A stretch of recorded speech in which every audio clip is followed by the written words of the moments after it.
এত কিছুর পরেও তুমি বললে আরো সঙ্গে সঙ্গে এই বাড়িতে থাকতে চলে আসলো, তাই কি হয়? লাজু একদম ঠিক সিদ্ধান্ত নিয়েছে। আমার না একটা কথা ছিল তোমাদের সকলের সাথে, আমি কি বলতে পারি? মানে একটা পারমিশন নেওয়ার ছিল।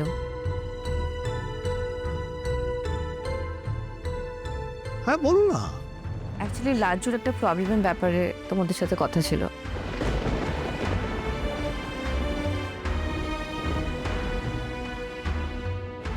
বনলতা, লাজুর ব্যাপারে তো আর তোমার ভাবার কোনো দরকার নেই। ইনফ্যাক্ট আমাদের কারোরই ইনভলভ হওয়ার দরকার নেই। ও নিজের মতো করে ওর নিজের জীবনে এগোক, আর তোমরা তোমাদের জীবনটা থেতু করো। ওর ব্যাপারে মাথা ঘামানোর কিন্তু কোনো দরকার নেই। আসলে তোমরা লাজুর সমস্যাটা জানো না, জানতে পারলে বুঝতে পারতে যে আমি কেন কথাটা তুলছি। বাট এই চোখে আমি কথা তুলছি না, বাদ দাও, আমি ওর জন্য অন্য ব্যবস্থা করে দেবো। দাঁড়া ছোট বৌমা, আমি জানতে চাইছি লাজুকে নিয়ে বনলতা আবার কি বলতে চাইছে। লাজুর সমস্যার কথা আমরা কেউ জানলাম না, তুমি একবারই ওই সমস্যার কথা জানতে পারলে কি করে? না না, ওরকম না, মানে এই প্রবলেমটার ব্যাপারে বলতে পারো আমি বাই চান্স জানতে পেরেছি। তুমি লাজুর সম্পর্কে কিছু জানলেও তোমার তাতে ইনভলভ না হওয়াটাই ভালো ছোট বৌদি। এত কিছুর পরেও লাজুকে নিয়ে কেন বারবার টানাটানি করছো বলো তো? ওকে ছেড়ে দাও না একেবারে। তোমরা আমাকে প্লিজ কথাটা একটু পুরোটা বলতে দাও। অ্যাকচুয়ালি আমি ওর কলেজে গিয়েছিলাম।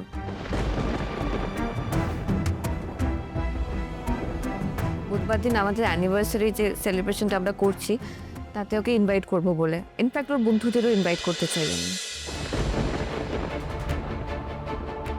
মানে এটা কেমন কথা বনলতা? তুমি লাজুকে ইনভাইট করবে ঠিক আছে, ওর বন্ধুদেরকে কেন?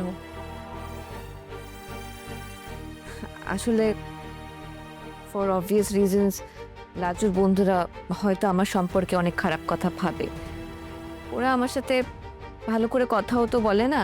আমি জানি সব দোষ আমারই, তাই আমি চাইছি যে সম্পর্কগুলো স্বাভাবিক হয়। এনিওয়ে, আজকে আমি লাজুর কলেজে গিয়েছিলাম। ওখানে গিয়ে জানতে পারলাম যে ওদের হস্টেল রেনোভেশনের জন্য আর্চির নোটিশ দিয়েছে যে কয়েকদিনের মধ্যেই হস্টেল খালি করতে হবে, আমার জায়গায় থাকার ব্যবস্থা করতে হবে।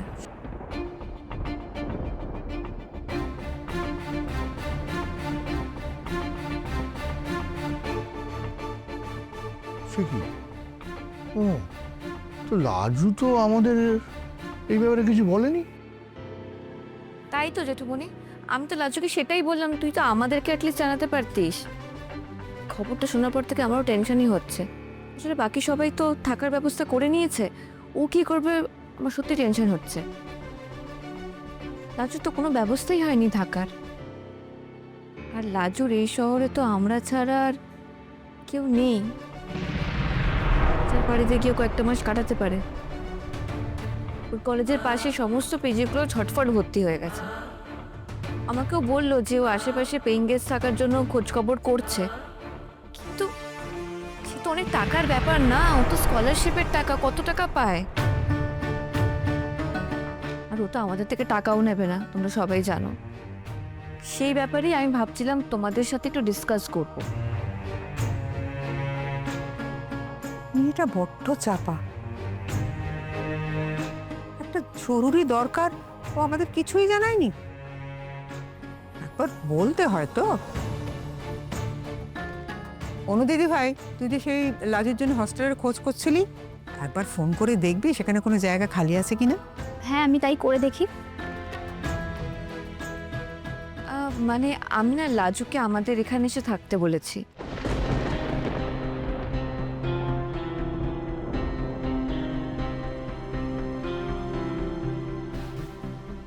মানে তুমি আমাদের কারোর সাথে কোনো আলোচনা না করে ওকে এখানে থাকার কথা বলে দিলে? বনলতা, তুমি কি শুধরাবে না কোনোদিনও? না আন্টি, ওভাবে রাগ করো না। মানে আমি ওকে বলেছি থাকতে, কিন্তু শুনেই না করে দিয়েছে। মানে ও বলেছে যে আমাদের অনুষ্ঠানের দিন ও আসবে কিন্তু থাকবে না, এসে আবার চলে যাবে। ওই পিজি বা পেইং গেস্ট হিসেবে থাকবে বলে জেদ করছে। যাক, সেটা ভালো। দাদা, এই অনু, তোকেও বলছি, তোরা একটু খোঁজ খবর করে দেখ তো। কি কিছু না কিছু একটা বন্দোবস্ত হয়ে যাবে, তাই না দিদিভাই? আন্টি, ও যে এই বাড়িতে যে থাকতে চাইছে না, তাতে তোমাদের কিছু মনে হচ্ছে না? কেন মনে হবে? তুমি কি এতদিনে ওকে চিনলে না রাখবো?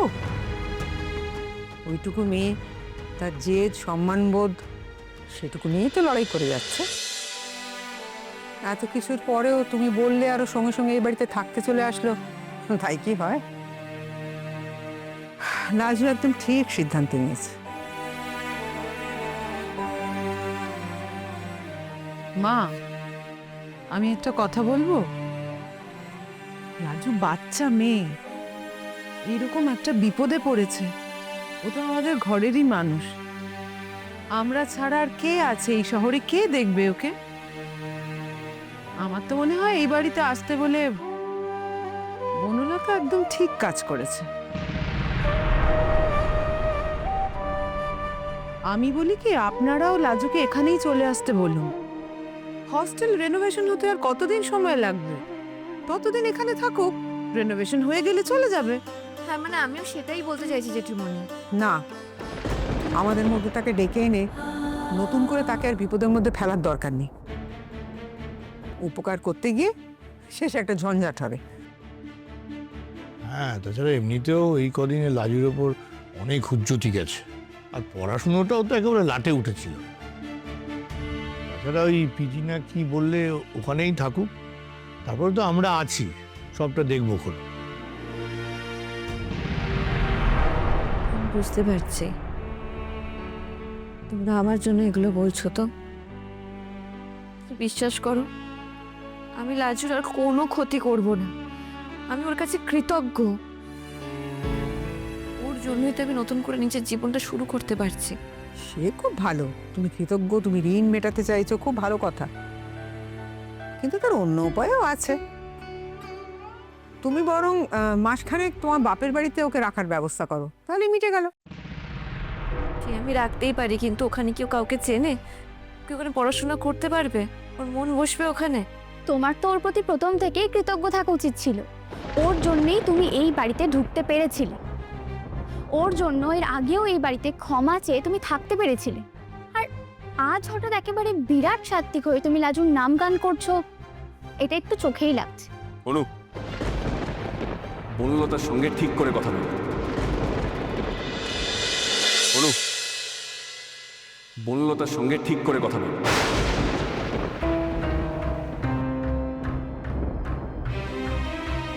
আমি আগেও দেখেছি তুই ওর সঙ্গে খুব খারাপ বিহেভ করিস। আমি কিন্তু সেটা অ্যালাউ করব না। আমি আবার নতুন করে শুরু করতে চাই। আমি সবাইকে বলেছি, সবাই রাজিও হয়েছ। তাহলে পুরনো কথা আসছে কেন? আমি তখন থেকে দেখছি তোমরা পুরনো কথা বলে ওকে হার্ট করছো।